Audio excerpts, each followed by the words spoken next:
ഞാൻ പറയുന്നത് കൊണ്ട് ആർക്കും ഒരു വിഷമം തോന്നരുത്. അപ്പൊ ബാല മുന്നേ തന്നെ ജയസൂര്യയുടെ കാര്യങ്ങൾ പറഞ്ഞിട്ടുണ്ട്. എന്നോട് പറഞ്ഞിട്ടുണ്ടോ? പുള്ളിയെ തെളിവുണ്ടെന്ന് പുള്ളി പറഞ്ഞിട്ടുണ്ടോ? ഞാൻ എന്റെ ജാതകം ഒന്ന് നോക്കിച്ചാലോ എന്ന് ആലോചിക്കായിരുന്നു. ഈ മാനഹാനും ദ്രവ്യനഷ്ടം എത്ര കാലം കൂടി ഉണ്ടെന്ന് അറിയാനും. ബാലനോട് എന്തൊക്കെ പറഞ്ഞു? ബാല എത്ര പേരെ കുറിച്ച് പറഞ്ഞിട്ടുണ്ടായിരുന്നു? മൊത്തം ലാലയെ കുറിച്ച് പറഞ്ഞിട്ടുണ്ടോ? നിത്യേനെ കുറിച്ച് പറഞ്ഞിട്ടുണ്ടോ? രാമേന്ദ്ര, നീ ഒരു കാലത്തും എന്നെ വെറുതെ വിടാൻ തീരുമാനിച്ചിട്ടില്ലല്ലേ?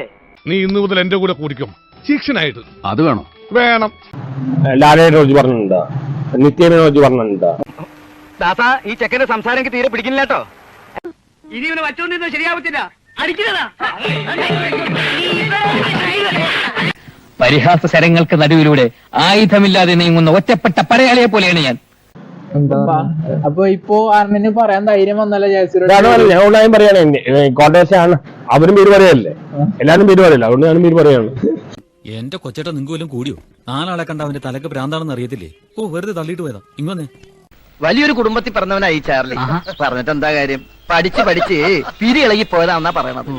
പുള്ളിയുടെ ഇനിയൊരു സിനിമാ കരിയർ എങ്ങനെയായിരിക്കും വിചാരിക്കണം? എന്ത് ഒരു അസുഖമില്ല, അതൊക്കെ ഭയങ്കര തൊലിക്കെട്ടിയാണ്.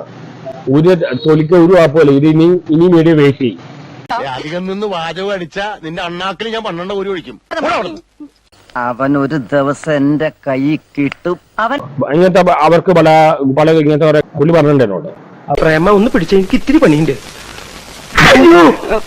എടോ, ഒരു പ്രശ്നം ഉണ്ടായാൽ അതെങ്ങനെ പരിഹരിക്കണമെന്നല്ല, എങ്ങനെ വഷളാക്കാം എന്ന് വേണം ചിന്തിക്കാൻ. മനസ്സിലായോ? ഈ ജയസൂര്യയുടെ വരുമെന്ന് പ്രതീക്ഷിച്ചാലേ. ജയസൂര്യയുടെ കാര്യമല്ലേ ബാല എന്നോട് പണ്ട് പറഞ്ഞിട്ടുണ്ട്. ഇതൊക്കെ കറക്റ്റ് ആയിട്ട് ഡീൽ ചെയ്തില്ലെങ്കിൽ എല്ലാം പൊളി.